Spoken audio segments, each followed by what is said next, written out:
আসসালামু আলাইকুম। ড্রাইভার প্রভাইডার বিডির ভালো ড্রাইভার ভালো মালিক সিরিজের ৫৭তম পর্বে আজকে কথা বলবো পরিষ্কার পরিচ্ছন্নতার গুরুত্ব। তো ড্রাইভিং পেশায় একটি বিষয় অনেক সময় অবহেলা করা হয়, কিন্তু বাস্তবে অনেক গুরুত্বপূর্ণ। সেটা হলো পরিষ্কার পরিচ্ছন্নতা।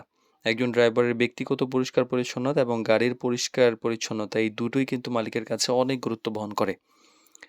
তো ১ম ধারণা তৈরি করে যে মালিক এবং যাত্রী যখন এখানে আসেন তখন দেখেন যে পরিষ্কার পোশাক, পরিপাটি চেহারা, পরিচ্ছন্ন গাড়ি, এই বিষয়গুলো কিন্তু ১ম এই আপনার সম্পর্কে একটা ইতিবাচক ধারণা তৈরি করে।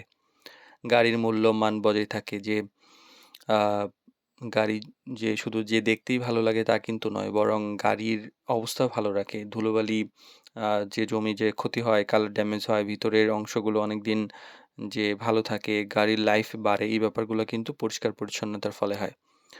যাত্রীদের আরাম এবং স্বাচ্ছন্দ্যের ব্যাপারটা কিন্তু এখানে নিশ্চিত হয়। নোংরা গাড়ি যদি থাকে তাহলে অস্বস্তি হয় এবং পরিষ্কার হলে কি একটা ভালো অনুভূতি হয়।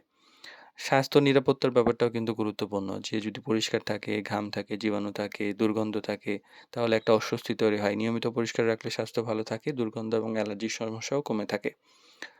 আর পেশাদারিত্বের পরিচয়। আসলে পরিষ্কার পরিচ্ছন্নতা একটা ড্রাইভারের পেশাদারিত্বের অংশ এবং এটা প্রকাশ করে, এবং পরিষ্কার পরিচ্ছন্নতা ঈমানের অঙ্গ।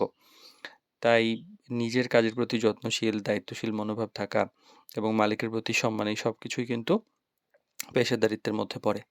কি বিষয় খেয়াল রাখবেন? ১ম হলো যে প্রতিদিন গাড়ির ভিতর বাহিরটা পরিষ্কার ঝকঝকে করে রাখা। নিজের পোশাক পরিপাটি রাখা, অপ্রয়োজনীয় জিনিস গাড়িতে না রাখা। আর পরিষ্কার পরিচ্ছন্নতা এটা একটা ছোট বিষয় মনে হলেও এর প্রভাব অনেক বড়। মানে দেখা যায় যে একটা শুরুতে ভালো পরিষ্কার গাড়িতে ওঠার যে মন মেজাজ থাকে, নোংরা থাকতে যে মন মেজাজ থাকে ২ টা ২ রকম। যেকোনো ছোট্ট কারণে বড় কারণ হতে পারে।